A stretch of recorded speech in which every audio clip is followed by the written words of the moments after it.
Bismillahirrahmanirrahim. My name is Dr. Muzammil Altaful. सबसे पहले जो आज हमारा टॉपिक है वो ये है कि एंजाइम। इस टॉपिक में सबसे पहले हम एंजाइम की डेफिनेशन के बारे में पढ़ेंगे।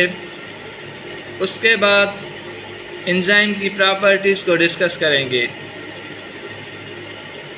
सबसे पहले हम ये जानते हैं कि एंजाइम क्या है। Basically enzymes are the biocatalyst which speed up rate of reaction। Enzyme एक बायोकैटलिस्ट होता है जिसका फंक्शन ये होता है कि रेट ऑफ रिएक्शन को स्पीड अप करना।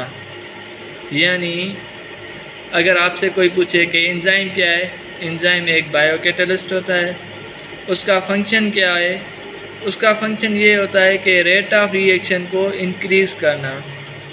जैसे हमारे बॉडी में कई सारे मेटाबॉलिक रिएक्शन होते हैं, जैसे डाइजेशन है, उसके अलावा और भी कई सारे रिएक्शन है। बेसिकली जब हम कोई फूड खाते हैं तो उसकी क्या होती है, ब्रेक डाउन होती है। वो ब्रेक डाउन कौन करवाता है? जनरली वो एंजाइम कराते हैं। यानी एंजाइम का क्या फंक्शन है? रेट ऑफ रिएक्शन को इंक्रीज़ करना। अगर एंजाइम नहीं होंगे तो फूड की डाइजेशन होगी लेकिन स्लोली होगी। अगर एंजाइम होंगे तो उसमें फूड की डाइजेशन क्या होगी? फास्टली होगी। यानी एंजाइम का फंक्शन क्या है कि जो रेट ऑफ रिएक्शन है उनको इंक्रीज़ करना और स्पीड अप करना। उसके बाद हम जनरली देखेंगे प्रॉपर्टीज़ ऑफ एंजाइम, यानी एंजाइम की खुसूसियात कौन कौन सी है। सबसे पहले जो एंजाइम की प्रॉपर्टी है वो ये है कि all enzymes are globular protein. यानी इस वर्ल्ड में, हमारे बॉडी में या जो भी ऑर्गेनिज्म है, उनमें सारे के सारे एंजाइम किस प्रोटीन के बने हुए होते हैं? Globular protein. यानी अगर आपसे कोई पूछे कि all enzymes are globular protein fibrous protein, तो उसका करेक्ट ऑप्शन होगा ग्लोबुलर प्रोटीन। यानी एंजाइम की नेचर क्या है? Globular protein. उसके बाद जो एंजाइम की दूसरी प्रॉपर्टी है वो ये है कि enzyme increase rate of reaction. यानी रेट ऑफ रिएक्शन को एंजाइम क्या करता है? इंक्रीज़ करता है। अगर कोई भी रेट ऑफ रिएक्शन, सपोज हमारे बॉडी में डाइजेशन रेट है, अगर वो हमारा 1 घंटे में हो रहा है, अगर उसमें हम एंजाइम यूज़ करेंगे तो वो रेट ऑफ रिएक्शन आधे घंटे में हो जाएगा। यानी कोई भी रेट ऑफ रिएक्शन जो ज़्यादा टाइम लेता है उसको क्या करेंगे? कम करेंगे। एंजाइम का फंक्शन क्या होगा? रेट ऑफ रिएक्शन को इंक्रीज़ करना। क्या करना? इंक्रीज़ करना। उसके बाद जो तीसरी पॉइंट है वो ये है कि enzymes are specific in their nature and action. यानी जो एंजाइम्स होते हैं वो जनरली स्पेसिफिक होते हैं नेचर के लिहाज से और एक्शन के लिहाज से। कैसे? मोस्टली जो एंजाइम है वो एक एंजाइम एक सबस्ट्रेट को प्रोडक्ट में कन्वर्ट करता है। क्या? एक एंजाइम एक सबस्ट्रेट को प्रोडक्ट में कन्वर्ट करता है। ऐसा नहीं है कि एक एंजाइम 2 या 3 सबस्ट्रेट को प्रोडक्ट में कन्वर्ट करे। जैसे हमने पढ़ा है कि जो लिपिड है वो क्या करता है? लिपिड की डाइजेशन करता है। यानी सिर्फ लिपिड जो सबस्ट्रेट है उसको प्रोडक्ट में कन्वर्ट करता है। ऐसा नहीं है कि जो हमारा लिपेज एंजाइम है वो कार्बोहाइड्रेट की डाइजेशन कराए और प्रोटीन की डाइजेशन कराए। उस हिसाब से enzyme are specific in their nature and action. उसके अलावा जो चौथी पॉइंट है वो ये है कि enzymes are sensitive to temperature and pH. Enzyme जो है जनरली वो टेम्परेचर और पीएच के बड़े सेंसिटिव होते हैं। यानी अगर टेम्परेचर नॉर्मल रेंज से ज़्यादा हो गया तो एंजाइम की क्या होगी? डीनेचुरेशन होगी।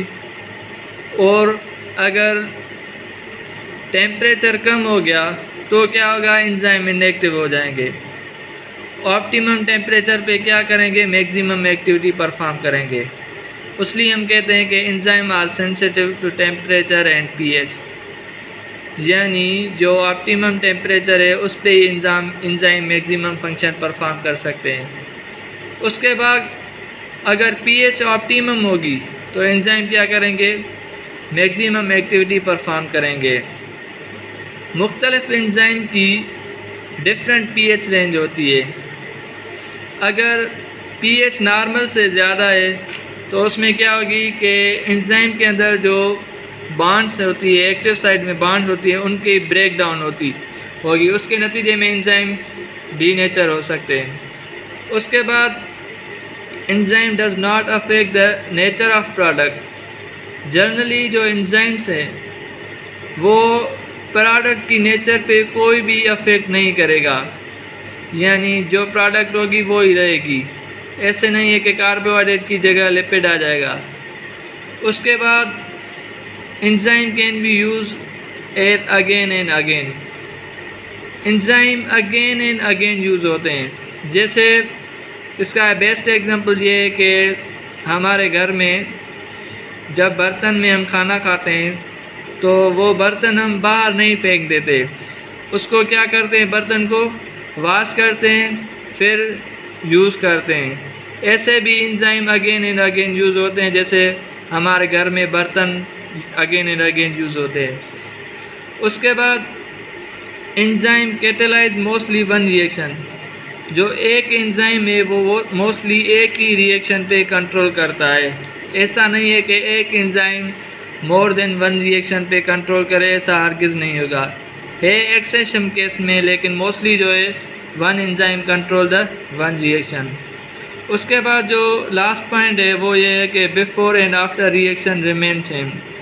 जो एंजाइम है वो केमिकल रिएक्शन से पहले और बाद में वो सेम ही रहते हैं, उसमें कोई भी चेंज नहीं आती। ऐसा नहीं है कि उसकी स्ट्रक्चर चेंज हो जाए, शेप चेंज हो जाए, बिल्कुल भी नहीं। Before and after reaction enzyme क्या सेम ही रहते हैं जनरली। इस टॉपिक ने हमने सबसे पहले एंजाइम की डेफिनेशन पढ़ी कि एंजाइम क्या है, एंजाइम बायोकैटलिस्ट है। एंजाइम का फंक्शन पढ़ा, एंजाइम का फंक्शन क्या है कि रेट ऑफ रिएक्शन को स्पीड अप करते हैं। उसके बाद प्रॉपर्टीज़ ऑफ एंजाइम पढ़ी। प्रॉपर्टीज़ ऑफ एंजाइम में पहले ये पढ़ी कि एंजाइम क्या होते हैं, ग्लोबुलर प्रोटीन है। उसके बाद दूसरी प्रॉपर्टी ये पढ़ी कि एंजाइम रेट ऑफ रिएक्शन को इंक्रीज़ करता है। तीसरी पॉइंट ये पढ़ी कि एंजाइम स्पेसिफिक नेचर और एक्शन में होता है। जो फोर्थ पॉइंट पढ़ी वो ये पढ़ी कि एंजाइम सेंसिटिव होते हैं टेम्परेचर और पीएच के। जो फिफ्थ पॉइंट पढ़ी वो ये कि enzyme does not affect the nature of product. Enzyme nature of product पे अफेक्ट नहीं करते। जो नंबर 6 पॉइंट थी वो ये कि enzyme again and again use कर सकते हैं। जो नंबर 7 पॉइंट थी वो ये कि एंजाइम मोस्टली वन रिएक्शन को कंट्रोल करते हैं, यानी एक एंजाइम एक रिएक्शन को कंट्रोल करेगा। उसके बाद जो लास्ट पॉइंट पढ़ी वो ये थी कि before and after reaction remain same, यानी एंजाइम बिफोर और आफ्टर रिएक्शन क्या सेम ही रहते हैं। उसके बाद जो इस टॉपिक से मोस्टली BCQs और MCQs आते हैं वो ये कि all enzymes are mostly dash in nature. Globular protein, fibrous protein, both. तो इसका करेक्ट ऑप्शन होगा ग्लोबुलर प्रोटीन। उसके बाद जो दूसरा MCQs आता है वो ये होता है कि enzymes are specific in their nature action both. तो इसका करेक्ट ऑप्शन होगा बोथ, यानी एंजाइम स्पेसिफिक होते हैं नेचर के लिहाज से भी और एक्शन के लिहाज से भी। ये हमारा आज का टॉपिक था। इंशाल्लाह हम नेक्स्ट वीडियो में एंजाइम के जो 2 मैकेनिज़्म है, कैसे एंजाइम फंक्शन परफॉर्म करते हैं, उसके बारे में पढ़ेंगे। Thank you so much.